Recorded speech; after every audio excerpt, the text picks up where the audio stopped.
Good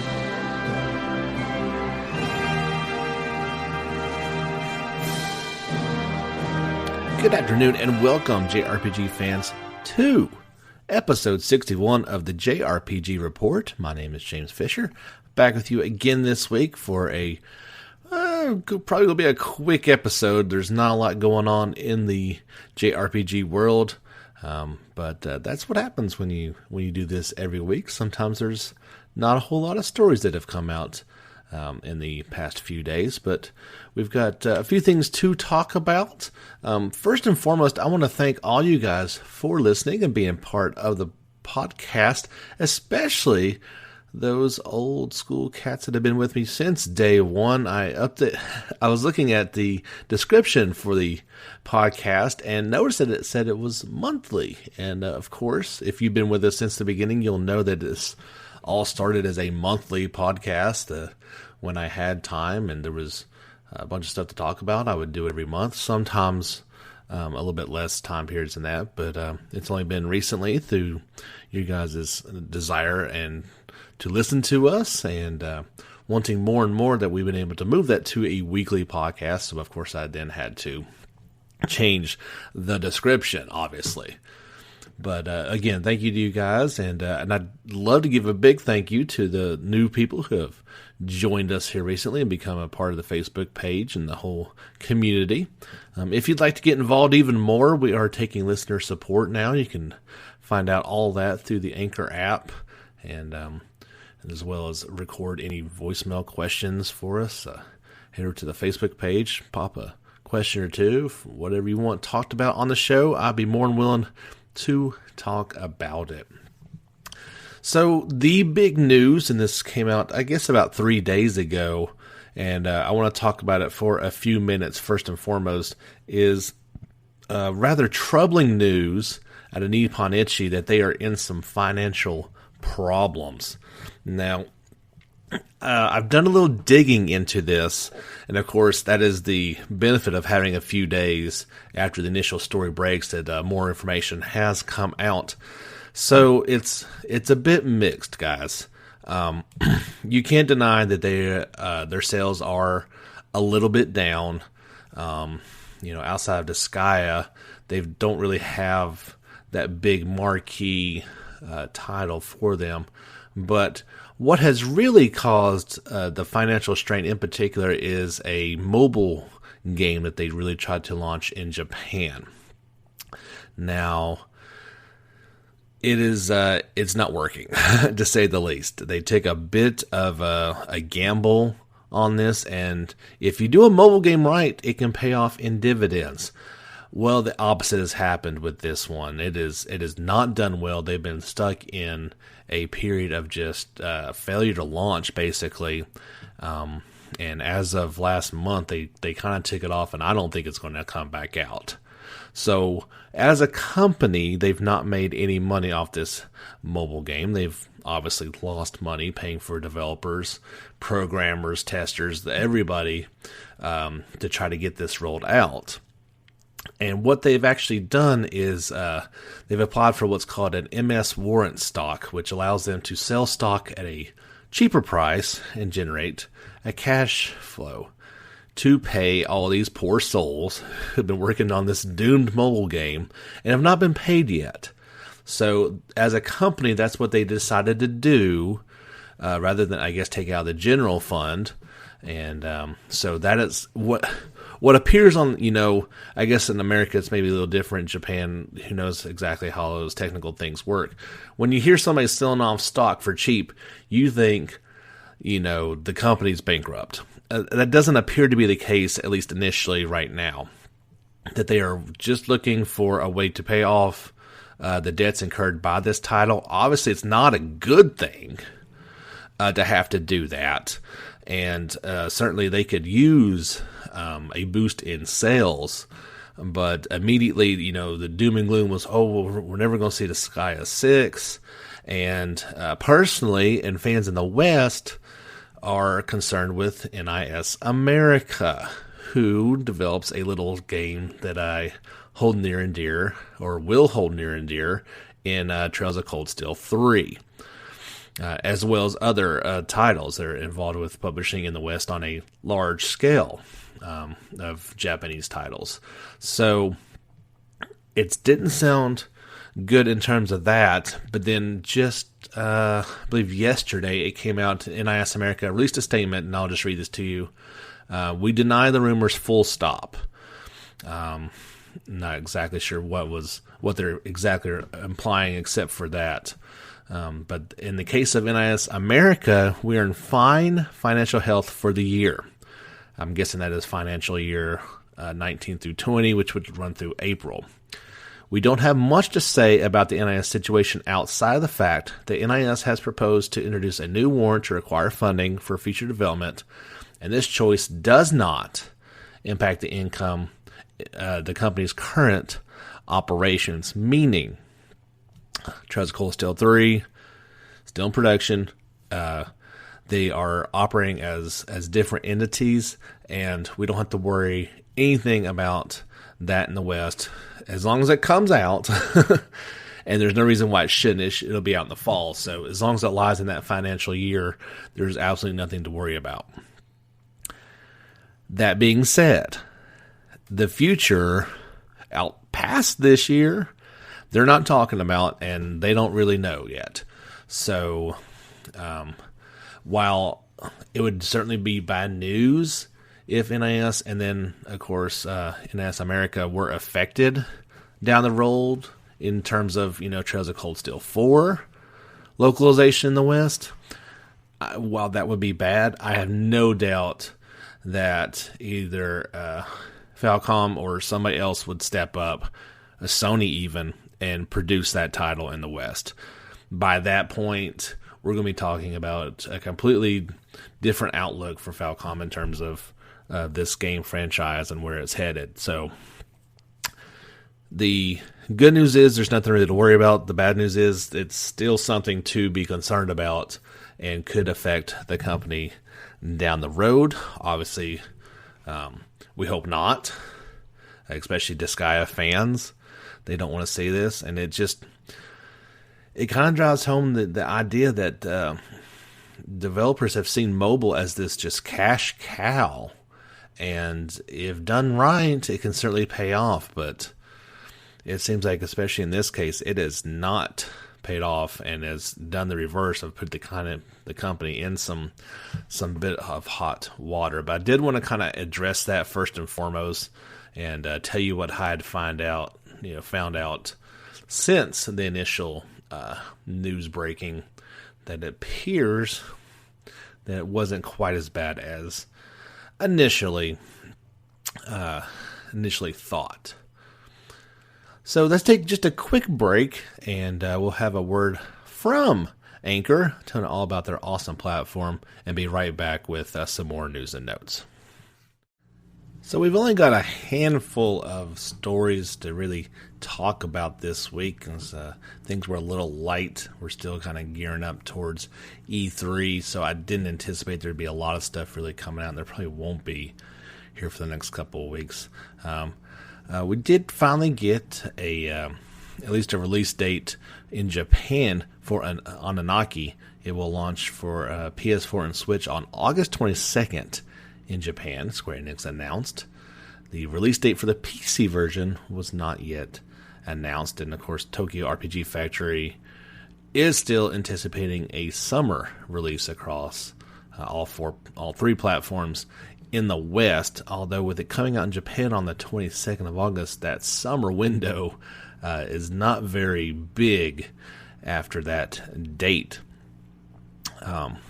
They did also introduce the game's demons, however you say it. These are characters that will assist the protagonist Kengachi in battle, and there's a new trailer you guys can check out for that as well. This game looks pretty cool. It's more, a game can kind of draw you in with its ideas, the story, but this game I think is definitely appealing on the visual side of it in particular. It looks really, really cool. Tokyo RPG Factory is going more the action route with this one, and we'll see how it holds up after their last 2 entries. See if it raises the bar any for Square Enix and Tokyo RPG Factory. God Wars: The Complete Legend will launch for the PC via Steam on June the 14th, and it will be $29.99. You get quite a few things all included with that. They did say a patch featuring the latter editions will be released for PS4, Switch, and Vita versions the same day as that releases.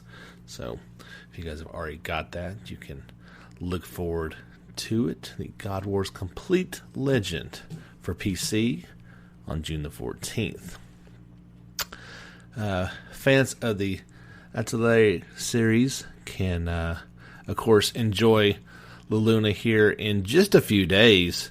Well, it's out now in North America for PS4, Switch, and PC. Actually launched yesterday. Our friends in Europe will get it on May the 24th, but they have you can follow this link over at Gamatsu. They've got a survey going on. This should take 5 to 10 minutes and has 17 questions all about you and your experience with the series, like what you like most, what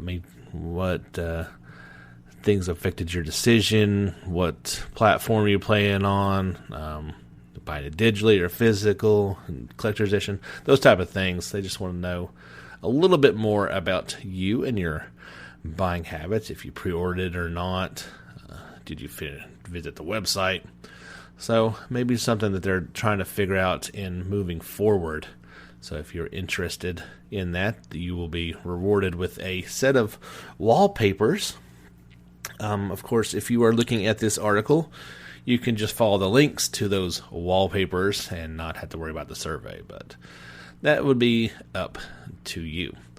I don't know a ton about the details of this, but just a quick outside the JRPG realm in particular, that Sony and Microsoft announced a partnership for cloud gaming and content streaming solutions. There's a bunch of technical information in there, but anytime you see a partnership between two companies like these, it's only good news. There's been talks for years about, at least for online gaming, why these two, or even with Nintendo as well, why they can't kind of coexist. If you've got the same game, why you shouldn't be able to play against players from other platforms online. And I guess this is probably, without getting too into it, I'm guessing this is good news in terms of finally allowing something to that effect. We'll keep more of an eye on that as we learn some more about it. But I just wanted to pass that along quickly as something that certainly looks like it could be promising. Something else I'm not going to get into because I don't know enough about it, and there is just a ton of information just got released about Fire Emblem Three Houses. Of course, due out on July 26th. I have a feeling it's going to be shown in a big way at E3 here in a couple weeks. Gamatsu has a great feature story on it. It came out in past issue of Famitsu over there, and it is just pages upon pages upon pages of information, and I can't do it justice because I'll be frank, I really don't know what it's talking about, being new to the series.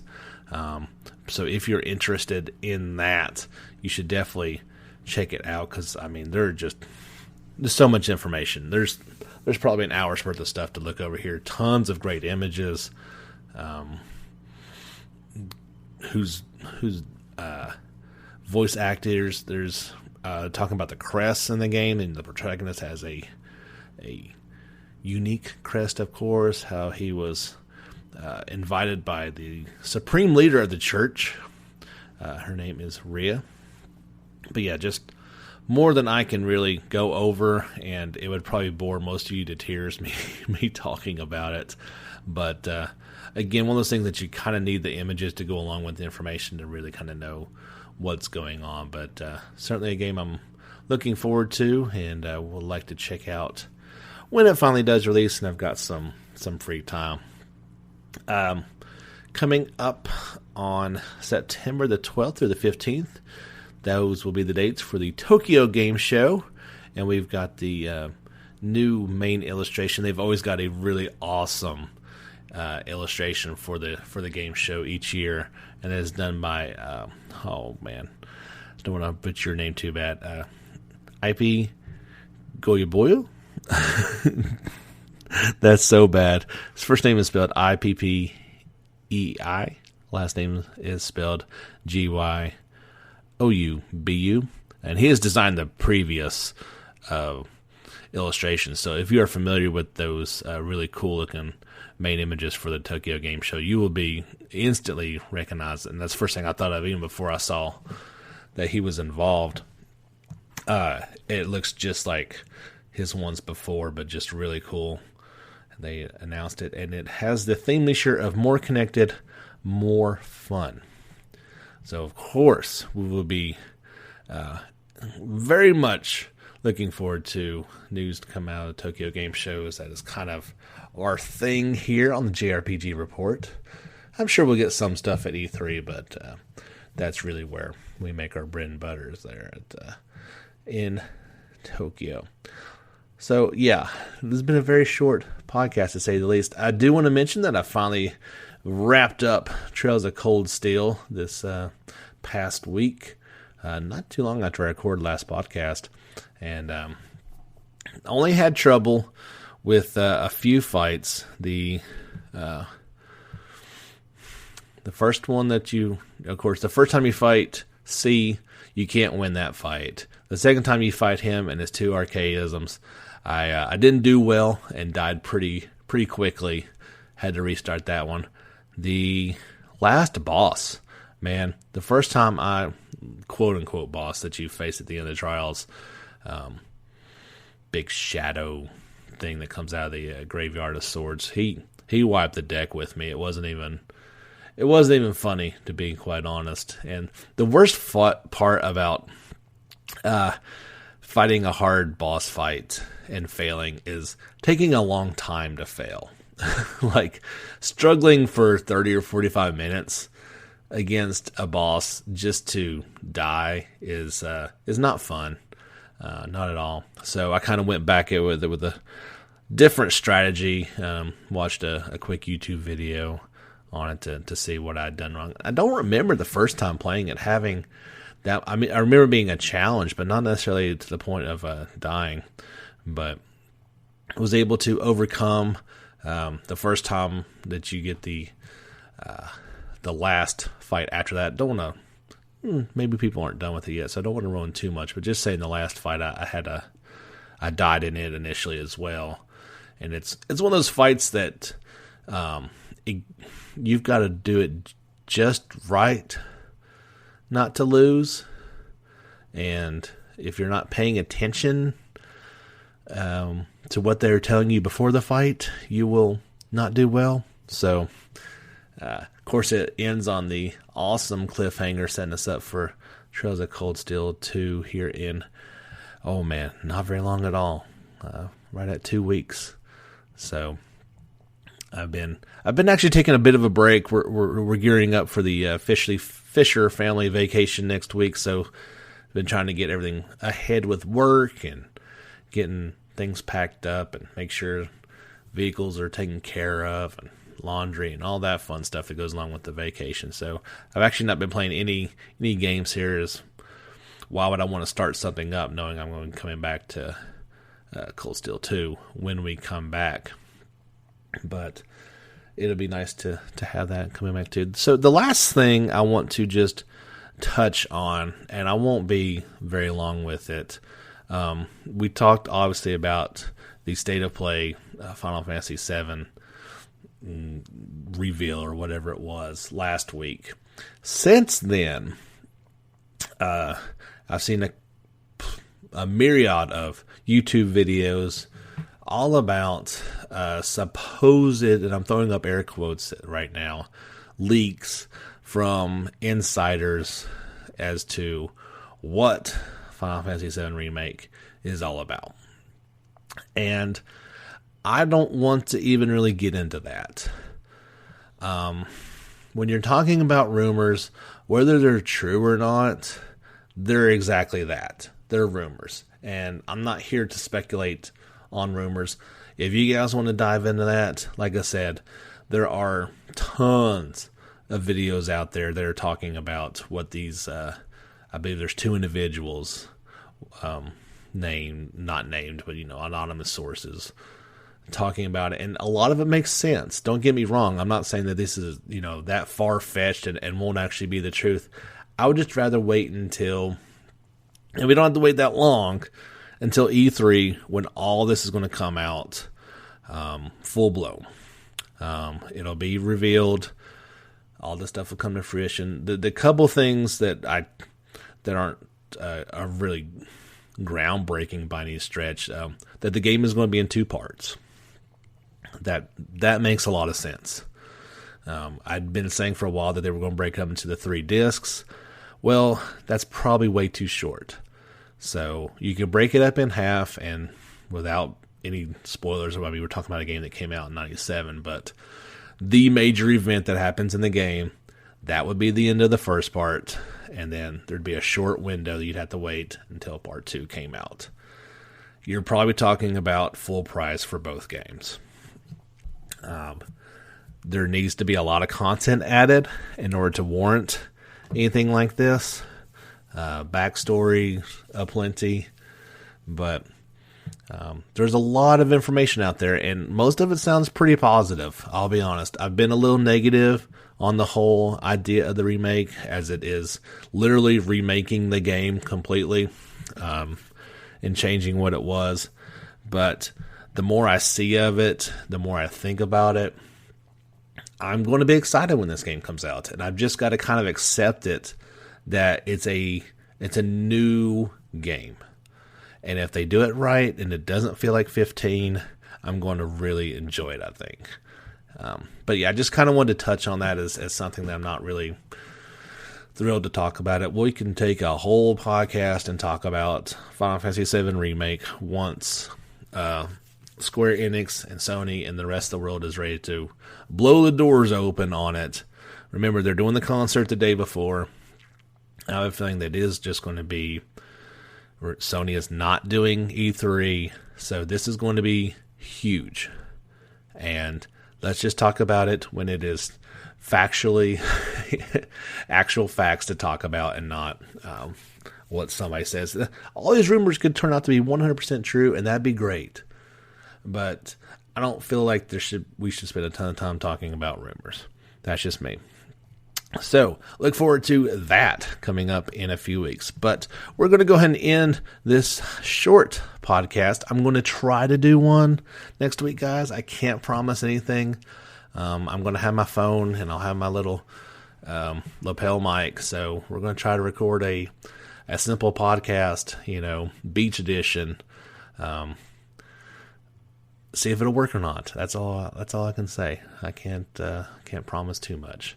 But until then, guys, thanks so much for listening. Don't forget to head on over to wherever you listen to your podcast from, whether it be Anchor or Apple or Google or whoever. Leave us a review. We do appreciate that. That certainly helps out the cause.